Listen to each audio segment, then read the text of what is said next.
Catch-up contributions used to be really straightforward, but they're about to get a lot more complicated. I've got 3 dates you need to know about catch-up contributions. That and more coming up.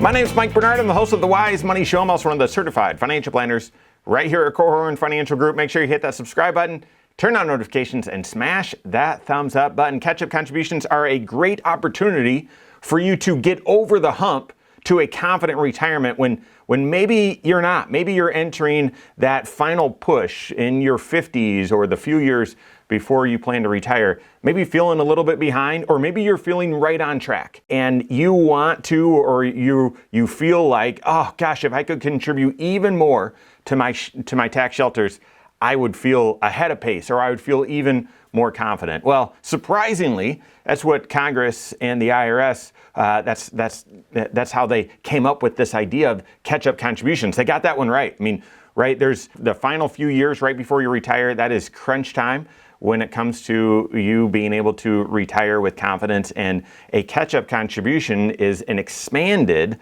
contribution limit that you can make to your tax shelters, 401ks, IRAs, Roth IRAs, those sorts of things, in the final few years before you retire. So I love it. However, what used to be very straightforward is now about to get very complicated. And this complexity comes with new opportunities, so you need to be aware of it. However, what used to be really straightforward, now it just requires a little extra thinking. So to help you with those complexities now coming to catch-up contributions, 3 dates you need to be aware of as it pertains to catch-up contributions with your 401k or 403b. The first date, as always, is the year in which you turn age 50. The year in which you turn age 50, that is when you are officially eligible to make a catch-up contribution to your 401k, 403b. Many people ask, well, wait a second, I turn 50 in July, or I turn 50 in August.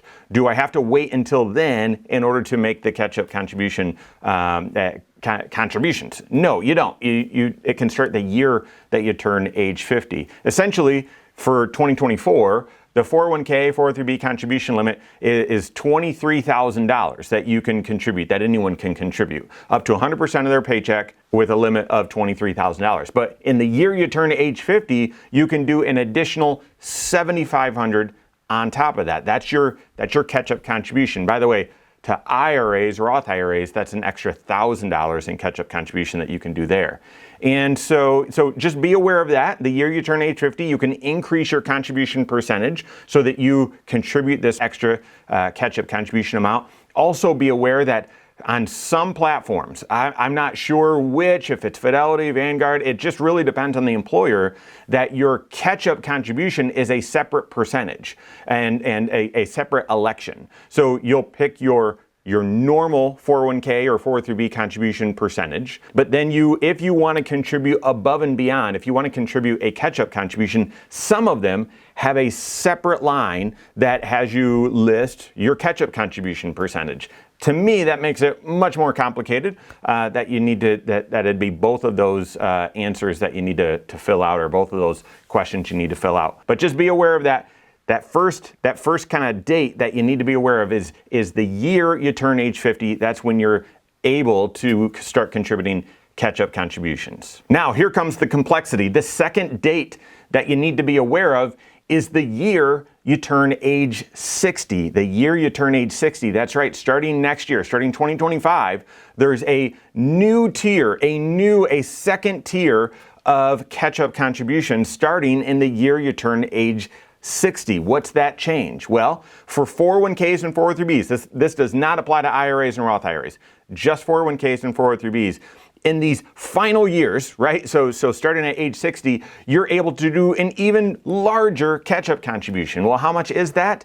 Instead of the $7,500 that it is currently, that increase, or that extra catch-up contribution, moves to $10,000, or 150% of the current catch-up contribution, which, by the way, that math wouldn't be $10,000, it would be $11,250. So from age 50 up until 59, your catch-up contribution is $7,500.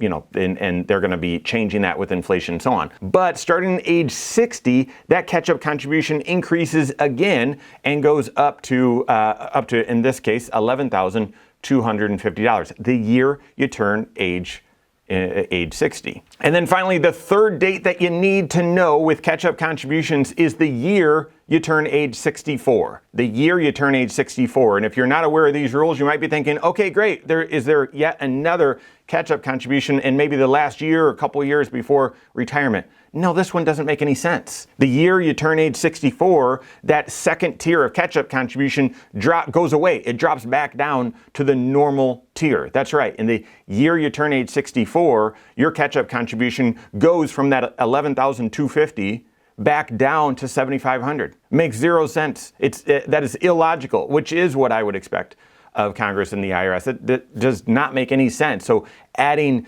unnecessary confusion in my opinion. So the year you turn age 64, your catch-up contribution goes back to where it was. Let me summarize.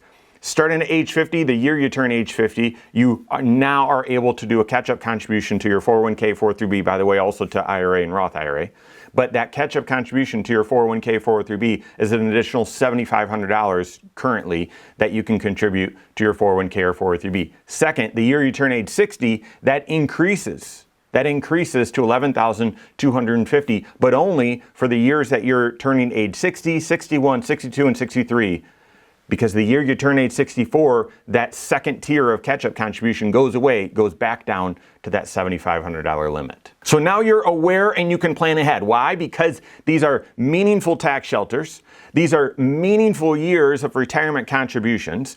And this, like I said, the final few years before you retire really can make all the difference and move you from maybe being unsure about retirement to heading into retirement feeling very confident. Now, also be aware that in 2026, for high wage earners, there's currently on the books in the law, they may delay it again, but that if you're a high wage earner earning above $145,000 from that employer the previous year, then your catch-up contribution is going to need to be to the Roth side of your 401k or 403b. Who cares? I mean, yes, you need to plan ahead, you need to be aware of that, but don't view that as a penalty. Just if that's the law, if that becomes the new requirement starting in 2026, still take advantage of these catch-up contributions. Just know you're limited and it would need to go into the Roth. Lots of tax planning opportunities here, both tax planning, but retirement planning, investment planning, cash flow planning, so present financial position. So this touches all 6 areas of your financial life. Work with your certified financial planner on that.